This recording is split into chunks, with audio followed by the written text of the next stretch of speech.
Us Konnichiwa. So today we're going to do some self-defense for people in wheelchairs, students in wheelchairs, athletes in wheelchairs, anyone in a wheelchair, or anyone sitting down that comes into a situation where they have to defend themselves. Okay, so we're going to look at the weapons that we have on our body. Okay, so we have a fist, yeah, we have the heel of the hand, we have elbows, we have fingers. Okay, so I'm going to show you how to use them. All right, so after you do your warm-up, obviously, we're just going to run through a weapon. So first of all, most important thing is to protect your head and your body, your internal organs. So always keep your hands up. If there's a confrontation and you think it's going to kick off, put your hands up. Don't be afraid. Keep your hands up to protect yourself.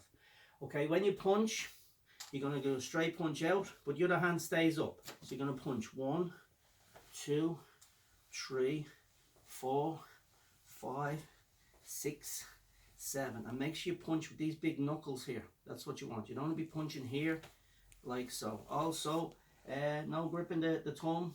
You want to make a fist, fingers down, and just tuck the thumb underneath.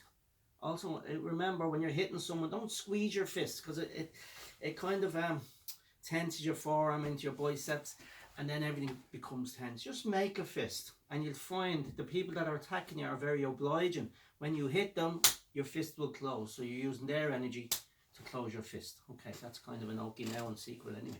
So from there, remember, don't punch this way, keep your wrist straight. If you punch with your wrist bent, you're going to hurt your wrist. Okay, so keep your wrist straight like so. Keep your wrist straight. Okay, so your hands are up and you're going to punch 1, 2, 3, 4. Okay, next one is Mawashi Zuki, roundhouse punch. So they're coming in this way and you're going to strike.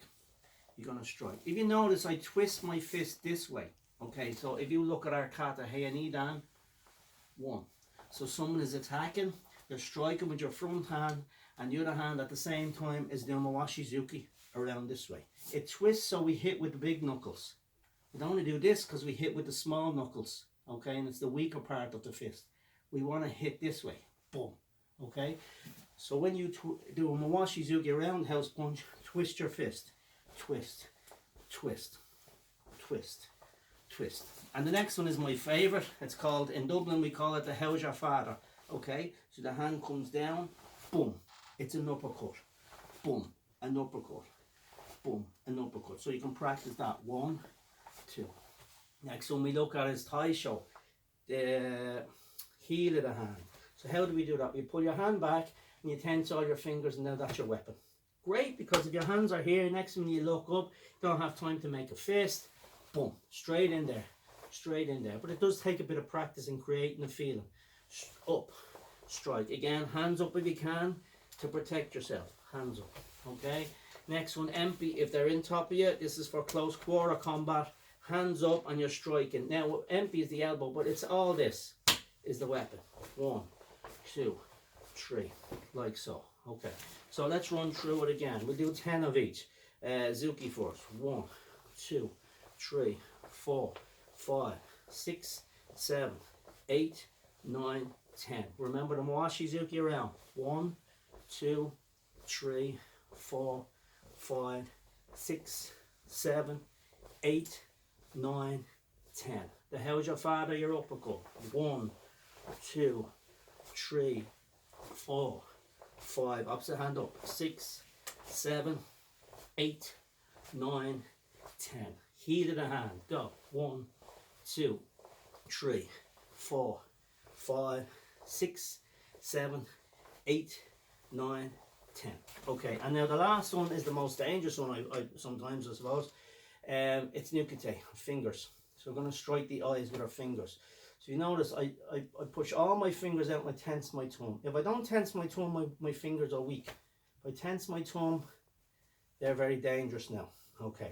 Now in the movies you'll see them doing this, and the other person does this to protect themselves. Okay. But in real life we use all our fingers. So if someone's wearing glasses and they're attacking you, you want to drive in. Now this is very dangerous for a higher level of attack. Remember, it doesn't matter how big they are, big and strong, male or female, everyone has the same eyes. It's just a little bit of flesh. Doesn't matter how big you are, you get a bit of something in your eye, it hurts. Okay, so If the attack, someone coming down onto you, you drive into the eyes as hard as you can and drive them fingers into the eyes. Okay, if they can't see it, a lot of the time they can't hurt you. Well, they've less of a chance anyway. Okay, and it gives you more time to get away. But it is very dangerous. Okay, so we'll practice that. Keep your hands up, you're striking. 1, 2, 3, 4, 5, 6, 7, 8, 9, 10. Okay, so they're your weapons. Your Zuki, Mawashi Zuki, uppercut, elbows, your heel of your hand, and your thing. Oh, so you can use your mobile phone, your keys as well. They're all good weapons as well. In a wheelchair is a bit of a disadvantage if you're being attacked by someone who's walking. But the advantage you have is they have to come down to your comfort zone. So these people who are attacking people are used to, I'm going to stand up, are used to hitting this way.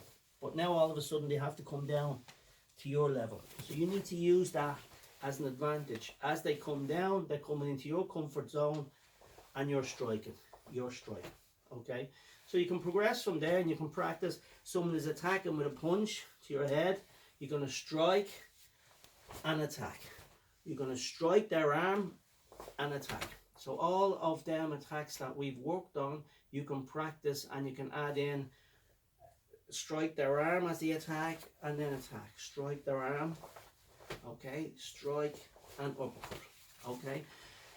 So we move on now. Someone is attacking from behind, okay, so they're putting their arm around you. So from there your hand comes from here, elbow, elbow, empty, 1, 2, 3.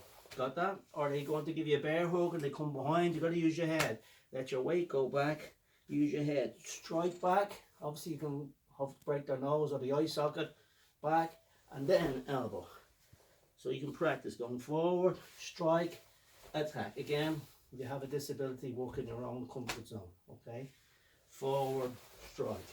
Forward, head, strike. They're here. The hand can come up and strike. Up and strike. Okay, so you have lots to work on. If you have someone helping you, you don't need fancy equipment. You can get a pillow. It's nice to be able to strike something. Get them to hold the pillow. You don't have to work on creaming the pillow. Just work on the technique. Just work on the technique. And these ones here, the pillow is here. Boom. The pillow is here. And you're working on your empty. Empty. Okay, so that's a bit of self-defense and kind of life protection for people. Either sitting down and say on the bus and someone is coming toward you, yeah, it's no harm. Or you're sitting on the bus and someone comes behind you, or obviously if you're a person in a wheelchair. Okay, so that's a bit of self-defense for you guys. All right, so enjoy that. Arigato and sayonara.